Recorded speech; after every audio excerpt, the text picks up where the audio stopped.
파월이 말한 그 인터뷰가 천천히는 가는데 더 끝은 높이겠다는 뜻으로, 제가 늘 말씀드리지만 연준은 사실 미국 수호자라기보다는 달러 수호자입니다. 지금은 선진국이 문제고 국채가 문제입니다. 만약에 우리가 말한 대로 하지 않고 어떤 특별한 사태가 있다면 우리는 쓸 도구를 충분히 갖고 있다. 그게 금리 인하입니다. 오늘 모신 분은 인모스트 투자자문의 장재창 대표님입니다. 안녕하세요. 네, 안녕하세요. 네. 주로 이제 미국, 그 다음에 이제 글로벌 투자 중심으로 하시니까 국내 시장과는 다른 투자와는 좀 다른 뷰를 가지고 계실 거라 생각이 되는데, 어쨌건 지금 미국 연준 FOMC 11월 회의는 끝났고 4월의 말에 의해서 미국 시장 뭐 급락하고 있죠. 나스닥. 어떻게 보세요? 일단 이번에 그렇게 빠질 만큼 뭐 새로운 게 있나요?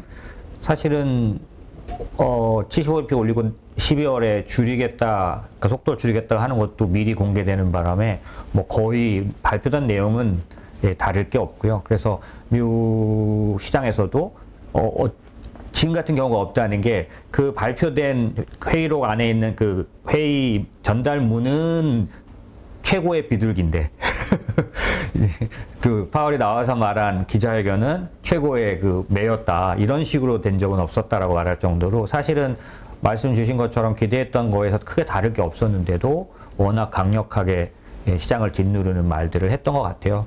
그래서 미국 시장에서도 지금 제가 아는 몇 개의 하우스들은 서로 갈립니다. 예를 들면 요즘 같은 경우, 오늘 같은 경우에는 뭐 전형적으로 좀 부정적으로 보던 데들이 있는데, 시티라든지 그다음에 노무라가 이제 금리를 지금 전 세계 그 글로벌 하우스들 중에는 제일 많이 올릴 거라고 봤던 쪽이거든요. 거기는 지금 5.7까지 볼 정도니까요. 그래요? 예, 시티나 이런 데들도 5.25 연준이 기준금리를 그 정도까지 올릴 수 있다. 예, 최종금리를. 그러니까 요번에 파월이 말한 그 인터뷰가 결국 간단히 줄이면, 앞에 그 문장에서는 없었는데, 줄이면 뭐냐면 천천히는 가는데 더 끝은 높이겠다는 뜻으로. 그래서 슬로워지만은 더 하이어 하겠다, 이런 문장이었기 때문에, 뭐 기자회견 문장 좀 저희가 좀 자세히 보는데, 뭐 보면 뭐 곳곳에서 그런 얘기였기 때문에, 그래서 몇 개 하우스는 바로 의견을 고쳤습니다. 골드만삭스도 바로 바꿔서 냈고요. 어떻게? 최종 의견을. 그리고 CM이라고 저희가 보통 이제 신뢰하는 시카고 상품거래소에서 거래되는 그 금리 선물, 요게 바로 올라서 원래는 뭐 5%대 정도가 컨센서스였다면, 최근에 이제 5.18, 5.20 계속해서 좀 올라갔고, 오늘은 5.4까지도 나왔기 때문에, 그러니까 결국에는 그 기자회견에 의해서 전체적으로 의견은 그렇게 됐기 때문에 시장은 내려왔는데, 하지만 제가 말씀드린 또 다른 하우스들은 몇 군데는 이제 이게 파월의 블러핑이다. 블러핑이라는 거는 이제 뭐 그치, 시장을 정치적으로 말발로 시장을 기대시 인플레이션 심리를 꺾으려고 하는 그 정치적 수사 아니냐. 그렇죠. 이렇게 보는 분도 있겠네요. 그렇죠. 월가 하우스들은 몇 군데나 그렇습니다. 예를 들면 저도 좀 그런 쪽으로 보다 보니까, 그래서 그런지 좀 자세히 봐서 그런지 몇 군데나, 예를 들면 월스트리트 저널도 오늘 날짜로 이제 기사를 낼 때 이게 너무 비관적 평가를 하고 있다, 투자자들이 그렇게 말하면서, 사실 제롬 파월이 그렇게 말할 수밖에 없는 상황이 더 큰 것 같다라는 거고, 뭐 예전에 채권왕이었던 제프리 건들락 같은 사람도, 더블라인 캐피탈이라는 데인데, 이 사람도 아마 인상 못할 것 같다. 왜냐하면 여기저기서 잡음들이 들리고 있기 때문에 못할 것 같다. 그 다음에 뭐 이아누 샌더슨 같은 사람들도 이거는 그냥 말로 그렇게 한 거다라는 이런 의견들이 있는데요. 실제로 그렇게 볼 만한 일들도 있기는 있는 거죠. 최근에 한 일주일 사이에, 2주일 사이에 옐런 같은 재무장관이 나와서 뭐 공개적인 석상에서 미국의 금융시장, 특히 국채시장에 대해서 상당한 위험 신호들을 발견하고 있다는 뜻의 설명들을 했고, 근데 참 그 말과 연계해서 미국은 일단 지금 경제 펀더멘털이 괜찮잖아요. 인플레이션 수출하고 있으니까. 하지만 뭐 영국부터 흔들렸고, 유럽도 힘들고, 일본도 힘들고, 우리도 힘들고, 다 힘들잖아요. 그러다 보니까 이번에 얼마 전에 그 일본에서 미국 국채를 대량 매도를 순간적으로 해버린 거, 네, 그렇죠. 이게 미국에 대한 네. 항의 네. 아니냐, 네, 네. 이렇게 보는 시각이 있고, 말씀하신 옐런 국채에서의 어떤 편도 이게 이걸 의미하는 거 아니냐, 네. 이렇게 보시는 분들이 있던데요. 다 연결이 있는 것 같습니다. 지금 현재 미국 국채 시장은 웬만큼 이런 지금 상황에서 흔들릴 시장은 아닌데, 그리고 보통 진단해 달라고 했을 때 시스템 리스크는 까지는 안 갈 겁니다 라고 말할 정도로 거대하고 탄탄한 시장인데, 그럼에도 불구하고 지금 옐런이 말하는 그런 뭔가 문제가 있는 신호가 나오고 있다라고 제가 생각하는 이유 중에 하나도, 다른 때보다 이런 그 국채 시장 환경이 안 좋아요. 예를 들면 지금 일본 말씀하셨지만, 일본이 아니라 그 중국과 사우디아라비아 이런 데들은 대놓고 팔고 있기 때문에, 그러니까 예전하고는 시장이 완전히 다른 거죠. 그 다음에 일본도 말씀하신 건, 일본은 뭐 정말 너무나 오래된 강력한 우방이었고, 현재는 중국 바로 밑에까지 따라갈 정도로 국채 실제적인 그런 매수자하고 그렇죠. 보유자죠.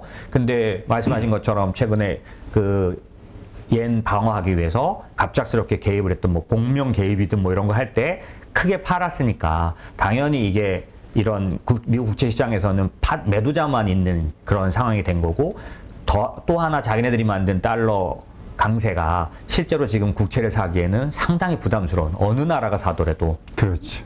달러 강세 때문에 그런 상황이고, 거기다 또 자기들은 지금 QT를 하고 있으니까, 축소를 하고 있으니까, 이 세 가지가 만나면 미국 국채 시장은 엄청나게 취약해진 상태입니다, 사실은. 이 취약하다는 말은 시스템 리스크가 있을 정도로 취약하다는 건 아닌데, 이 세 가지가 만나고 나니까 어떤 매도가 나오기만 해도 견딜 수 없는 부분인데, 솔직히 구조적으로는 영국에 있던 연기금 문제가 미국의 연기금도 똑같은 상황이거든요. 그렇죠. 그러니까 보이지는 않지만 미국 국채 시장은 상당히 열버져 있고 힘들어져 있는데, 거기에 옐런 장관이 나와서 첫날은 괜찮다고 하더니 다음날 바로 내기를 바꾸고, 그 다음에 재무부를 통해서 바이백을 하겠다. 물론 이제 안 하기로 한 것 같은데, 그런 것들이 나오다 보니까 저희가 자세히 들여다봤고요. 그랬더니 국채 시장의 그 유동성이 너무 얇아져 있고, 그러니까 지금 터진 건 아닌데 언제든지 간에 상당히 취약할 수 있는 상태가 될 수 있는 그런 면들이 눈에 보이기 시작했던 거죠. 그러니까 아마 그렇게 먹은 것 같습니다. 근데 이런 국채 시장의 문제는 국채 시장에서 한정돼서 끝날 문제인지, 아니면 회사채 네. 시장까지도 이게 연계가 될 것인가에 대한, 지금 현재 한국도 위험 관리 면에서 보면 비슷한 현상이 나타날 수 그러니까 있는데, 지금 한국도 채권 시장 이게 이 매도가 안 된다고, 맞습니다. 살 사람이 없어. 전부 팔려고 하는데, 맞습니다. 그게 이제 결국은 어떤 위기의 어떤 도화선이 될 수 있는 거 아니냐. 네네. 그래서 이제 뭐 그 돈을 막 지금 풀고 있는 거잖아요. 네, 그렇죠. 뭐 95조 뭐 5대 금융에서 네. 풀고, 미국도 비슷한 상황 아니냐라고 볼 수 있지 않을까요? 맞습니다. 이제 저는 그렇게 보는데, 왜냐하면 지금 한국이 50조를 풀었고 또 95조를 풀었고 또 지금도 대기에서 또 모아서 하고 있는데도 불구하고, 왜 전에처럼 그렇게 보통 생각하기에는 그 정도면 2천억으로 시작한 건데 이게 너무 이렇지 않냐라고 생각하는데, 그 이유 중에 하나는 항상 이 금융시장은 제가 경험하기로는 확실하게 탁 문제가 안 되게 되는 해결책이 나오면 금방 꺼져버리지만, 그렇지 않을 경우는 계속 이제 잡음이 나오는데, 지금 확실한 해결이란 게 뭐냐면 이겁니다. 결국 중앙은행이, 이걸 저희가 뭐라고 그러냐면 최종 대부자라고 부르죠. 그래서 만약에 한국도 마찬가지, 미국도 마찬가지, 중앙은행이 코로나 때처럼 이렇게 말할 수 있다면 무제한적으로 시간 제한 없이 유동성을 공급하겠다. 코로나 때 그렇게 말한 거거든요. 연준이 딱 나와서 SMCCF라 그래가지고 정크본드를 사주겠다. 이렇게 말했더니 사실 정크본드 얼마 안 샀습니다, 연준이. 그러고도 문제가 해결됐거든요. 그게 뭐냐면 무제한적으로 내가 이 문제를 해결하겠다라고 말한 거잖아요. 그런데 지금 전 세계 어느 중앙은행도 그렇게 말할 처지가 못 됩니다. 연준은 특히나. 왜냐하면 자기네들이 계속해서 몇 달 동안 뭐라고 말해왔냐면, 연준의 양대 책무 중에서 지금은 고통이 있더라도, 침체가 있더라도, 문제가 좀 있더라도 인플레이션부터 잡겠다. 이렇게 말했는데, 영국이 인플레이션 상황에서도 그 재정 정책을 쓰는, 국채를 발행하는 일을 딱 해버렸더니, 완화 정책을 쓰겠다고 딱 해버렸더니 바로 쇼크에 빠졌잖아요. 그러니까 한국도 마찬가지고 조금 전에 말씀드린 것처럼 기존의 최종 대부자 역할을 중앙은행이 하겠다라고 해버리면 순식간에 더 혼란에 빠져버리는 거죠. 왜냐하면 그걸 하려면 국채 발행해야 될 텐데 그럼 국채값이 뚝뚝 떨어지면서 금리가 폭등을 하고 그러면 국채 시장이 흔들리면 회사채 시장은 우린 상관없어. 그게 아니라 지금 말씀드린 것처럼 최종 대부자의 능력이 의심받은 거기 때문에 전체적으로 채권 시장 자체가 문제가 되는 영국 사태 그대로를 아마도 지금 어느 나라든지 간에 나타나는 똑같은 상황이 나타날 거라 미국 국채 시장도 주의를 기울여야 할 관계자들이 그런 문제라고 생각되는 거죠. 지금은 과거처럼 재정 정책을 쓸 수가 없고 통화 정책을 과거처럼 최종 대부자로서 할 수가 없다. 왜 본인들이 인플레이션이 제일 우선이라고 말했고 지금 그걸 잘못 건드렸다가는 큰일 나는 상황이 돼 있기 때문에 아마도 그런 문제가 된 것 같습니다. 네. 하여튼 요즘 연준의 지난 행적을 최근 1, 2년 그 행적을 보면서 연준도 자기네가 뭘 해야 될지 모르는 거 아니야? 네. 라고 네. 생각하는 분들이 있어요. 워낙 이 확 바뀌어버려가지고. 그렇죠. 네. 그러니까 연준의 그런 행보들은 사실은 예전에도 이해할 수 없었던 적은 여러 번 좀 있었고요. 다만 투자자들에게, 그러니까 투자하는 분에게 제가 생각하기에는 명심해야 될 거 있다면 금방 뒤집을 수 있다는 사실을 항상 생각했나요? 연준은? 네. 왜냐하면 지금 내년에 내내 유지하고 계속 올리고 이것들 때문에 시장이 짓눌려 있는 거죠.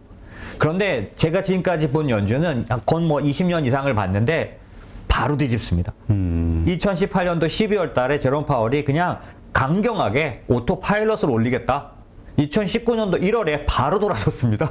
왜? 시장이 막 무너지니까. 근데 지금은 다를 거다라고 보죠. 왜냐하면 시장이 무너져도 우리는 인플레이션이 더 중요해. 라고 말했으니까 그때처럼 무너지지 않을 거라고 보는 거죠. 그래서 저도 만약에 어떤 침체에 대한 얘기였다면 사실은 어떻게 보면 그렇지 않을 수 있겠는데 라고 생각했는데 이거는 금융 시스템 위기 얘기이기 때문에 얘기가 다른 거고 그 다음에 연준이 말을 바꿨던 것 중에 제가 생각하기에는 왜 이렇게 했을까라는 부분에서 보면 아마도 그들은 강달러로 인해서 지금 그 포지션으로 인해서 얻는 게 더 많다. 제가 늘 말씀드리지만 연준은 사실 미국 수호자라기보다는 달러 수호자입니다.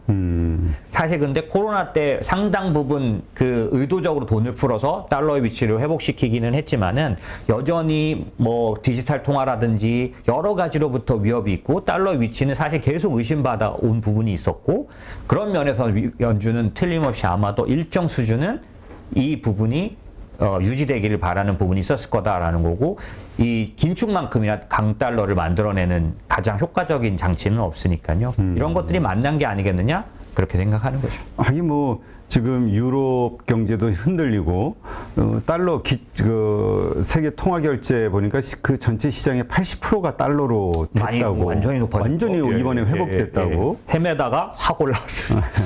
그게 위기 때 빛나는 게 또 달러인 그렇죠. 것 같아요. 네네. 근데 어쨌건 사실 요번에 이제 연준이 속도 조절을 하지 않겠냐라는 기대감을 가지면서도 한편으로 과거의 데이터를 봤을 때 아서번즈 때에도 정치적 여러 이유로 했을 때 이런 비슷한 어떤 완화 정책을 했을 때 인플레이션이 확 더 튀버리는 그래서 못할 거야. 데이터를 보더라도 이런 의견도 있었는데 결국은 이쪽 뒤에가 맞았네요. 지금 나온 상황은. 현재 그거에 대한 분명한 어떤 뜻을 밝힌 거죠. 제롬 파월은 기자회견을 통해서. 그리고 사실 금방 우리들이 생각해보면 상식적으로 제롬 파월은 뭐 사실 이것 때문에 월스트리트라든지 뭐 이런 데서 그러니까 그런 그 저널들이 많이 조사를 했습니다. 제롬 파월은 과연 마지막 선택이 무엇일 것인가 라고 했을 때 최근 기사들을 보면 그는 나는 역사에 아서번즈와 같은 중앙은행장으로 남고 싶지 않다. 만약에 침체가 와서 경기가 무너지더라도 나는 그 어떤 계획을 만든 사람이 되고 싶지 않다. 이렇게 말할 정도로 누가 봐도 그런 뜻을 가질 걸로 보이기 때문에 사실 시장이 어렵게 보일 텐데요. 제가 말씀드린 건 그의 그런 어떤 그런 뜻보다 더 위중한 문제들이 사실은 터졌다고 저는 생각하는 거죠. 그 영국 통해서 나온 그 문제가 요즘 사실 좀 보면은 특이한 게 있습니다. 뭐냐면 과거에는 이렇게 그러니까 침체가 오면 신흥국이 문제였고 그렇죠. 회사채가 문제였습니다. 지금은 선진국이 문제고 국채가 문제입니다. 그렇죠. 영국도 그렇고 유럽도 그렇고. 마찬가지, 일본도 마찬가지고. 일본도 네, 그렇고. 예. 그럼 또 한국은 지금 그 레고랜드가 터지기 전에 국채가 아주 널뛰기 해가지고 아시겠지만 여러 가지 면에서 하여튼 그런 것들이 지금 왜 이러지? 라고 할 정도로 독특한 현상인데 이런 부분들이 아마도 제가 생각하기에는 그런 제롬 파월이 말했던 자기가 어떤 거를 갖고 싶지 않았다고 하더라도 그래서 아마 이번에 더 강경하게 말한 거 아니냐. 왜냐하면 자기 뜻이 아닌 거죠.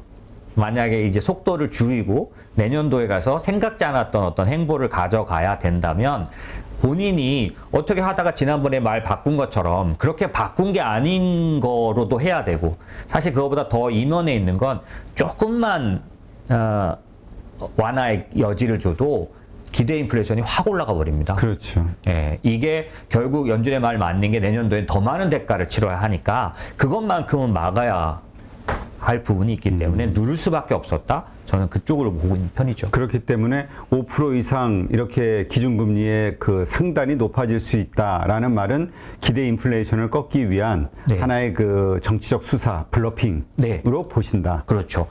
시장으로 하여금 지금 느려지는 걸 보지 말고 그걸 보면 막 주가 오르고 기대 인플레이션 올라가니까 그거 보지 말고 맨 뒤에 얼마큼까지 갈까를 봐 라는 뜻이죠. 인터뷰에서 바로 그렇게 말해서 세 가지를 물어볼 수 있다.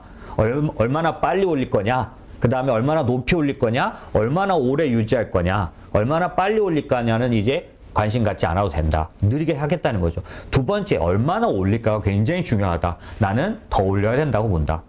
그게 어디 기준이냐면 9월 달의 기준보다, 9월 달에 말했던 기준보다 그게 결국 5% 기준 4.75였거든요. 그래서 5% 얘기가 나오고 있는 거죠. 5% 이상 올린다. 그러니까 본인은 그렇게 말했던 것 같습니다. 근데 다들 생각하는 게 이번 이제 우리 한국은행도 이제 바로 고민에 들어갔잖아요. 이게 연준의 어떤 속도에 맞추자니 한국의 가계부채부터 포함한 여러 우리 경제적 부동산 문제도 있고 이게 터질 것 같고 그렇다고 가자니 좀 우리 스타일대로 가자니 또 자본 유출, 외국인 자본이 빠져나가는 현상, 그로 인한 또 위기 현상이 벌어지지 않을까에 대한 고민. 네. 이런 게 있단 말이에요. 이게 모든 나라가 이럴 거란 말이죠. 네. 특히 신흥국들. 네. 그래서 이러한 현상으로 인해서 신흥국에서 어딘가 뭔가 하나 터지는 거 아니에 대한 불안감들이 있던데요. 그렇죠. 하지만 또 다른 면도 있는데 반란이 일어나고 있습니다. 그게 무슨 말이냐면 지난달 금리 인상 때 호주가 50bp 올리지 않고 25bp 올린 때부터 글로벌이 들썩들썩하기 시작한 사실 이 모든 속도 조절의 이전에 그 계기가 됐던 게 호주 중앙은행이 50으로 모두가 왜냐면 강경한 은행이었거든요. 제일 강경한 쪽이었는데 25로 올리면서 무리하다라고 말을 했고요. 그 뒤에 캐나다도 똑같이 예상보다 반밖에 올리지 않으면서 그러더니 오늘 영국 중앙은행이 75bp를 올리긴 올렸지만 50을 올리면서 베일리가 뭐라 그랬냐면 영국 중앙은행 이 베일리 총재가 그러니까 75를 올렸는데 이거는 사실 어떤 정도냐면 89년 이후 처음입니다. 33년 만에. 그러니까 자이언트 스텝은 영국은 정말 30년 이상 된 거고 미국도 마찬가지지만 그러고 나서 베일리가 뭐라고 그랬냐면 그 영국의 중앙은행장이 앤드류 베일리인데 예전에 뭐라고 그랬냐면 구체적으로 말하는 게를 뭐냐면 시장의 최종금리에 대한 기대가 너무 높다라고 만약에 지금 거기까지 올리면 그러니까 지금 기대하는 영국 최종금리까지 올리면 영국은 2년 동안 경기 침체를 확실하게 겪게 될 것이다. 그래서 실제로 나는 지금 이게 무리하다고 본다. 이렇게 얘기한 거죠. 이런 것들이 사실 얼마 전까지만 해도 미국을 바라보고 무조건 따라 올려야 되고 될 수 있으면 더 세게 올려야 되고 이런 거였는데 지금 아까 호주라든지 캐나다라든지 그 다음에 지금 영국의 베일리 같은 사람은 그냥 영국의 중앙은행장이지만 단순히 그렇지 않습니다. 왜냐하면 이 사람은 그 자존심 높은 영국이 스카우트해 온 사람이거든요. 워낙 성공적이고 시장의 영향력이 큰 사람인데 이 사람이 뚜렷하게 물론 거기도 단서를 달긴 달았습니다. 영국은 미국과 달리 침체가 좀 더 심각하다 이렇게 말을 하긴 했죠. 하지만 이런 행보는 지금 말씀하셨던 것처럼 신흥국이나 혹은 다른 나라들이 과거 얼마 전처럼 그냥 무조건 따라가기만 해서는 안 되겠다라는 그런 거고 그럼 이게 어디서 나왔겠나 하면 저는 미국의 잡음에서 나왔을 거라고 봅니다. 미국의 잡음이라는 건? 그거는 걔들 미국이 속도를 조절한 게 그냥 한쪽에서는 이렇게 보거든요. 우방국의 항의에 의해서 아까 일본이 국채를 판 거가 항의 아니냐. 최고의 우방인데 그래서 우방국을 그러니까 같이 끌어안고 가야 되는 바이든 입장에서는 그렇게 해야 되지 않겠냐. 좀 봐줘야 된다. 그래서 일본이 그런 말도 그렇게 이제 표현되는데 제일 맞는 표현인데 뭐랄까 하더라도 좀 적당히 해라. 미국에게 적당히 해. 금리 인상 적당히 해 연준. 그렇게 했다. 이 말은 참 우리한테 와닿는 얘기인데 그걸 받아들여서 속도 조절한 거 아니냐라고 시장에서 생각하지만 제가 지금까지 본 미국과 연준은 절대로 남을 돌아보지 않습니다. 오로지 달러 패권. 네, 그런 자기네가 문제가 없는 한은 절대로 속도 조절하지 않습니다. 그러니까 연준에 맞서지 말라는 말이 있는 거잖아요. 그렇죠. 지금 사실은 이들을 위해서 할 상황은 아닌 거죠. 그래서 저는 그냥 제가 바라본 연준은 지금까지 본 연준은 문제가 있구나. 문제가 터진 거다. 그렇다면 지금의 이런 뭐 이러저러한 뭐 신흥국이 터지든 아니면 어느 나라가 터지든 그거 상관하지 않고 이쪽의 스탠스대로 간다. 금리를 계속 올려나간다. 그러면 뭔가 하나 터지는 거는 기정사실화되는 거 아니에요? 맞습니다. 그러면 그거는 더 어떤 글로벌 위기로 되는 거고 금융시장에는 충격을 줄 거고 그로 인한 어떤 악영향이 크게 나왔을 때 그때서야 이제 연준은 신경 쓴다. 그렇죠. 하지만 현재 상태는 미국은 충분히 버틸만 합니다. 그러니까 그러니까 미국은 뭔가 터지는 거를 예방하고자 하는 의욕이나 그럴 생각은 없다. 그걸로 한 것 같지는 않다. 왜냐하면 그렇게 하지 않아도 되는 현재 상태입니다. 이게 어떤 거냐면 금융위기 때는 미국 자체가 어땠냐면 그러니까 제가 질문 주실 때들이 있어요. 어디서든 질문을 제가 받으면 시스템 리스크 얘기를 할 때 지금까지 제가 봐왔던 어떤 침체 때보다 지금 시스템 리스크에 들어가기에는 너무나 어려울 만큼 건전합니다. 예를 들면 미국의 은행의 부채 비율이라든지 가계 부채 비율이라든지 이런 모든 것들이 금융위기 때하고는 정반대로 건전한 상태예요. 그렇기 때문에 만약에 글로벌에서 신흥국이든 어디든 물론 대부분 지금 스리랑카나 이런 데는 부도를 앞두고 있습니다. 근데 그런 데 말고 의미 있는 데가 터져야 되겠죠. 그런 데가 터졌다고 하더라도 미국이 못 견딜 정도는 처음엔 아닐 것 같고요. 다만 제가 아까 말씀드린 건 뭐냐면 영국이 연기금 문제가 터졌을 때 미국 금리도 같이 움직였는데 그게 위기 정도로 움직인 건 아니죠. 어느 정도는 주고받을 거라고 생각은 듭니다. 그런 면에서 영국 정도의 규모, 일본 정도의 규모의 시스템 리스크가 온다면 당연히 미국도 그거에 대한 어려움이 있겠지만 현재로서는 신흥국 어디가 부도난다 해서 미국이 그것 때문에 그 정책을 바꿀 상황은 아니다. 이렇게 생각해야 될 것 같습니다.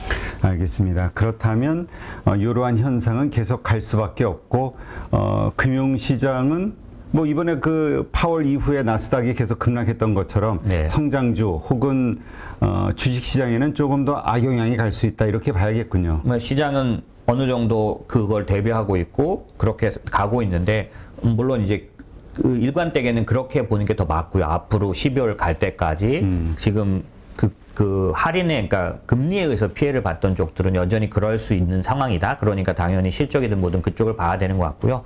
만약에 지금 앞에서 말씀드린 사례 중에 연준의 제롬 파월의 그런 행보가 블러핑 같은 거였다면 아마도 12월 달에 가서 50bp를 올리거나 이렇게 할 때 여러 가지 면에서 그 힌트를 얻을 수 있는 상황이 될 것 같고 금융시장은 제가 아는 한은 한쪽 방향으로 움직이면 오히려 위험하다고 보여지거든요. 그래서 말씀하신 것처럼 대세로 볼 때는 여전히 같은 패턴이 계속 되고 있다고 보지만 아까 말씀드린 것처럼 어떤 쪽에서는 아마 변화가 있다라고 보고 투자의 행보를 바꾸는 쪽들이 있을 거고 그건 요즘 보면 자금 유입을 통해서도 좀 알 수가 있습니다. ETF로 들어오는 자금들을 보면 3주 연속 이런 정도는 최근엔 한 1년간에는 없었거든요.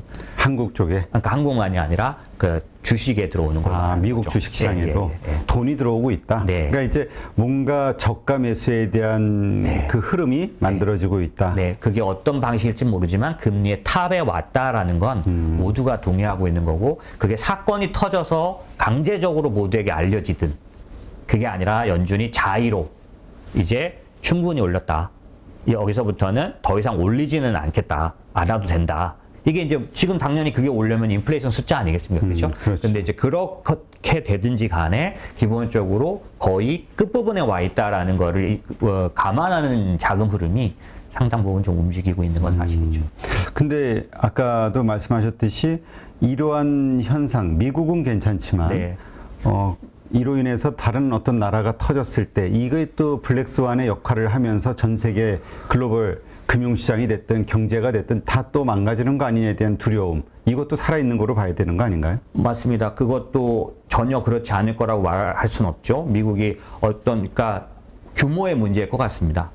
지금 스리랑카라든지 이런 데들이 부도가 생각대로 나더라도 기본적으로 미국 시장이 흔들리는 부분은 크지 않겠죠. 하지만 메이저한 영향을 정말 상당히 끼치는 구조의 그 규모라면, 예를 들면 영국이 그랬고 뭐 일본이 그럴 수 있겠죠. 뭐 한국도 거기에 들어가겠지만, 그런 규모에서 금융시장 자체의 시스템 리스크가 나타나는 그런 상황이 된다면 사실상은 어디가 어떻게 꼬여버릴지 모르는, 그 연기금 문제도 나와서 알게 된 거지, 연기금이 그렇게 하고 그렇게 취약할 줄은, 금리 그거 올랐다고 바로 그 마진콜 나올 줄은, 그게 원래는 마진콜이 나오는 게 아닌데 레버리지 거래해서 그 영국에 예, 그 연기금 파생 상품에 투자한 거죠, 잘못 투자. 예, 왜냐하면 10년 전에 20년 전에 우리나라 국민연금에서 전에는 저희가 아마 15%대도 있었지 않습니까? 금리가 10%? 그 당시에 국민연금이 가졌던 그런 계산법의 금리대로 하면 지금 줄 수가 없지 않습니까? 그렇지. 그러니까 금리가 내려가더라도 나중에 줄 돈을 준비하기 위해서 연기금들은 금리에 대한 파생상품 거래, 스왑이라고 하는데 그 거래에다가 레버리지를 걸어놨던 거죠. 근데 이게 폭등을 해버리니까 이게 반대니까 아주 박살이 나버려서 마진콜이 그냥 쏟아진 건데, 이게 그럼 영국만의 문제겠냐? 아니고 웬만한 규모의 선진국은 다 그 구조를 갖고 있을 겁니다. 그쵸. 한국도 있습니다. 비슷한 금융상품 하고 있습니다. 예, 해지를 다 했을 테니까. 네, 맞습니다. 네, 네. 그러니까 이 금리가 여기서 지금 버티고 있는 듯 하지만 어느 정도 요걸 내년도 초라도 취약성 어느 정도 딱 넘어버리면 한두 군데가 아닌 데서 다 터진다. 예, 부저가 막 올릴 가능성이 있고. 근데 이렇기 때문에 우리가 가지고 있는 그냥 상식선에서의 기대감은 어차피 어디 하나가 터지면 막을 수 없고 서로 다 연달아서 터지게 되고 결국 미국에도 엄청난 부담과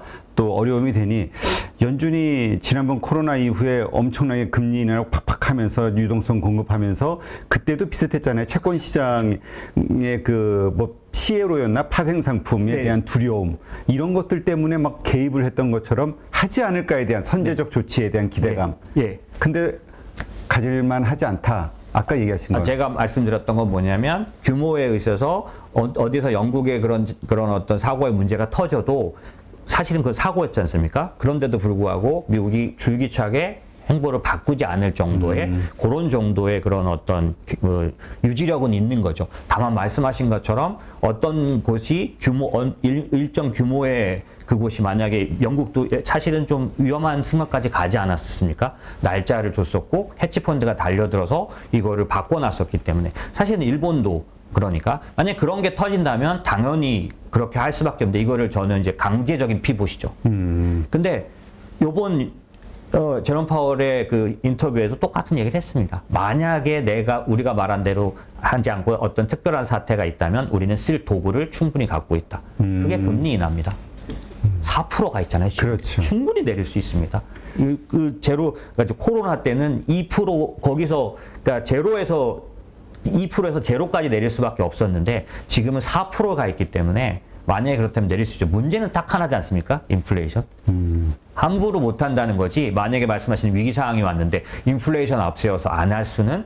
그래서 제가 지난번에 아마 한번 말씀드렸을 때 볼코조차도 ISM 지수가 0 밑으로 내려갔을 때, 이때는 볼코도 금리를 내렸습니다. ISM 지수가 뭐예요? ISM이라는 게 그 제조업 지수나 그 다음에 제조업 구매자 관련 지수라고 해서 PMI라고 부르는 그런 지수들을 내는 곳이에요. 근데 그 지수는 선행 지수입니다. 경기 침체에 대한 확실한 시그널. 두 개의 큰 선행 지수가 있는데 ISM 제조업 지수라 있고, 하나는 컨퍼런스 보드가 내놓은 지수가 있어요. 둘 다 이게 아주 중요한 선행 지수인데, 이게 다 하나는 6개월째, 하나는 3개월째 계속해서 내려오고 있는 중이에요. 그러니까 미국이 지금 현재 긴축에 대해서 좌시할 수는 없긴 합니다. 다만 인플레이션에 의해서 착시 효과, 인플레이션 일루전이라고 하는 인플레이션 환상이 있는데, 일루전이 있는데, 그게 뭐냐면 어떤 건 좋게 나오는 거죠. 고용이라든지 대표적인 명목 지표.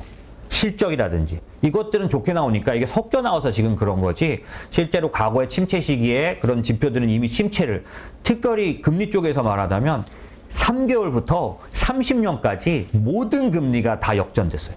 장단기 금리차 역전. 이거는 저는 되게 오래 못 봤던 얘기입니다. 그리고 그 역전폭의 폭도 2년물과 10년물의 역전폭이 55bp인데 이거는 정말 몇십 년 된 것 같습니다. 예, 그러니까 그 침체로 말하면 상당한 지표들이 나오고는 있는데요. 다만 반대로 고용이 좋다, 뭐 이런 것들 때문에 다른 거를 얘기를 한다면 또 여전히 멀쩡하다 이렇게 말할 수 있지만, 그런 면에서 연준은 주의를 기울이고 있는 부분은 틀림없이 있을 겁니다. 네, 알겠습니다. 그러니까 만에 하나 어떤 그런 블랙스완이라 명할 수 있는 어려운 위기 상황이 터졌을 때에는 그때는 좀 스탠스가 확 달라질 수는 있다. 완전히 바뀔 거고요. 연준도 그거에 대해서는 뭐 어떻게 막을 수 없이 자기네한테 다 연결될 수밖에 없는 거니까 그럴 걸로 보여집니다. 알겠습니다. 누구나 1시간 안에 200개 종목에서 좋은 종목을 고를 수 있는 그런 능력을 배양할 수 있도록 제가 도와드리려고 그렇게 하고 있습니다.